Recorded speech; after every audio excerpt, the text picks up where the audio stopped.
Ebusiafo yasan ye sheshia. Mezin kama catch out the oye about adisua yerusuazo. Yerusuaze kebi memen kebi amambun. Se pede numu odo. Meyetinye mebiasa ode yi na yesua. The mintina me the star Ghana fast me the wana sipi. The way so Costa TV honumu wana san. The damin short to the me. Yen fama hena manfo. Mo wan se me yen mbe shebegwafo. One meditated sira all day. What's the mintim the was that come home? Then they are my maduma, one and a mean yana, many bedin come out to them. So, me, you name it, show. When you are better to the me, so I may want papa. And man can mean for 1 year or why am way. Name them saying ye or bar or what bishop go more gun a menu ha. Them today, you are do yampa. The minty, mamma, yammy, never say, Mamma Nancas, I want and waiting.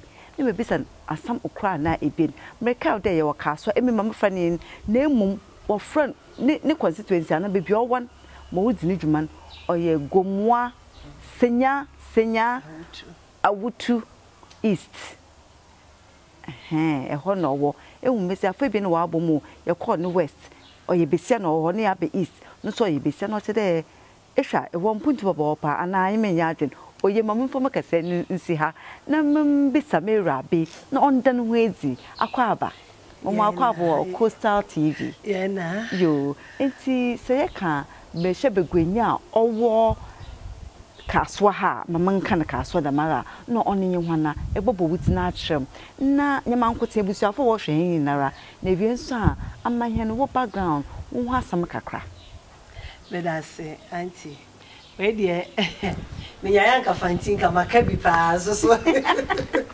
me good me worry Fante ni so me ndumi nka Fante facha me na me nka twi kakra na anyi monko your friend me honorable Mavis how akomsen me na me China omanfo a omo Awutu Senya East Kaswa anemu wo emrahye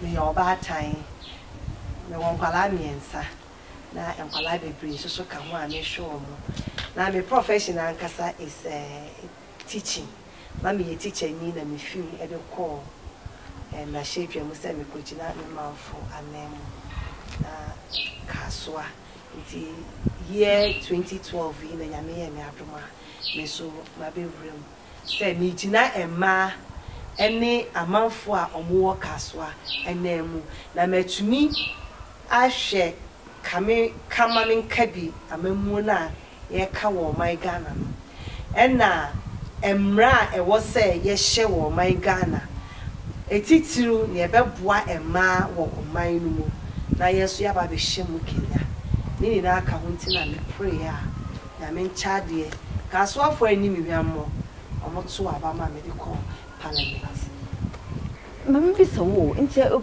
yan hwe the effective mesiafo mba wo ho na won effectiveness why ahe mba wo parliament mbe hye begom sesia won do ya say ye wo 270 o 75 aha ebien edoso na enum na aha ebien edoso num ahe na wo yamba 30 pe I am the Delca de Pills and the 30 pe yes not today yard cry Nance me share say it was sign away mba edasa na hu de kwaji agrika cars and be there say tete oba kra na tete omemu ni na nti wo de sompa no tete odi mu papa nti yen hwe one effect one impact to parliament me that say I say this first year idea nia mehu ne say majority no new ones ya ya be enti no ye ni ye mpanyifo kakra ye kohia wo no omo kire ye role as the women in parliament na your contribution so very great because nia emema ne beka no say ye fo say enye maya ye tumi so regional parliament ho e ka kire wo so nia moken yes entisa e was say to ni say na yes so your contribution even though you endorse but you contributed greatly our parliament no sharing of ideas in there won keka ho a man ni so ye wa hone e wo parliament kakra mema no so ehu say yesu ani nti no mo person me intimidate you so much na you feel it too bad nti o mama ye kwa me so ye play role Me be so, me zinka be so, be shebe gomin some, ama one man for a busia for caswa. What you may be another Rian war, and be shebe gomin so. O Sanda Duduano, or a shop papa, pade, in Sembi or what an edgemezibi or doty. Damna caswa so South Sunday, Yako baby ma, was MP on your day, MP or your day. Caswa the moise from the what's was say. There I am be shebe going. But I say, Embra Shedjani, and our parliamentarian, ya said ye any say, ye be kwa lobby for development in Puntu, Ediaba, ye community. Na, many will be say Kaswa is one of the fastest growing community in West Africa, and in this country especially. But development, we are underdeveloped. Na enuntino ama obi biara o kaswa bia ehwe parliamentarian and am the shedwani no e wo se otumi develop community no very fast. No oye we dwuma Me pa chaw there bi enye MP ni na sede se obe develop. Ne de ne se obekwa akogye mpuntuo no e de aba. Na nia ye hu ne say even say parliamentarian no kofa no development no po ba it still goes to the assembly and sana ya tumi aye development no enti adwuma ne titiru na akasa de enhye da nchina embra hwedwani no so ono ne de ne say obekwa akohye mbra na akakogye mpuntuo de aba na megidi say wetini amahye ase ye nkrofo be hye ase atin ase because yenim say MP no na otwa kwan MP no na e wo say otwa gates MP ni na wo say otwa nkrofo school fees obi yare e wo say MP ni no ye but enye MP no na sade ye common fund na ye bi kete bi sabi e de boa ma yakọ eyesu a e be frɛ MP sorry ye harvest e be frɛ MP na ososo watumi dia aye bibi kakraka but development ni dia we be move to the ministries and at the appropriate quarters no na wakwakoji development. Your honorable, you ever me yemudo. Pepe de ehwe me camera yim. Na ka bibi kire kaso ebusua. Onho na woto yi maw ma ekweke dina mbehye begom ma hon. Da se. Nyedi kan me da kaso afo ni na se. Se omunya rehemu omi moto abama me kohye omanemu wo mrahedwemu.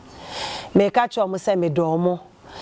Na nia ewo se me ye mafemu die biara me di mpuntu ebeba kasoa me hye ombo se metumi aye me ya amomo na me sre omo de bi o me kom kotodwani biara no omo mpaye omo nkai me se na ebe ya me kose me kolobi a me nya bibi papa bi de aba kasoa me do mu ni na ase na omo nya rehye se ebe ye yie nyame kan ho monso amaba nso me da mo ase se mama yen sa platform at least mu educate ye man for mo hu ya sede as MP enye MP no na sebi e wo se obetwa kwan na mo obekwa ko hu minister na on minister di nkomo na minister abaye nti kaso afo me hye mo bo se anomo bi e wo se mitu bia no metu na me de mpuntu abremo nyame hira mu ninara Nyame hira wonso. But that's a piece. It's been great talking to you. Ne busafum chede star Ghana dumedin wa mama ya big o. Obi no kan aso wa mama ya big. Nya the man me meet honorable nchehu. Me share honorable Mavis Hawa Kumson.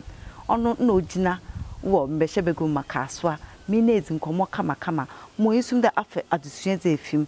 Inyo by the end of the day no owode hina ye ho ntaase de MP na asede kase onye de orishambra ye ka parliament oni mbehye begum nti okobom wa shambra oboboa amena owi nara na nkai na aka neze oye no ho nkomiom so bi na oka na asamdo nti ebusuafo aha na me yubesi na mom ye nwie ye bo kombiambia me ye benye biara ye MP freeze nkita ho ibonwu de on therapy Ibo honorable Mavis Hawa Kumson will be beer one nkita ho na ro sorry ye dedaw efimpo obeye dembodo obebe no mbodo medase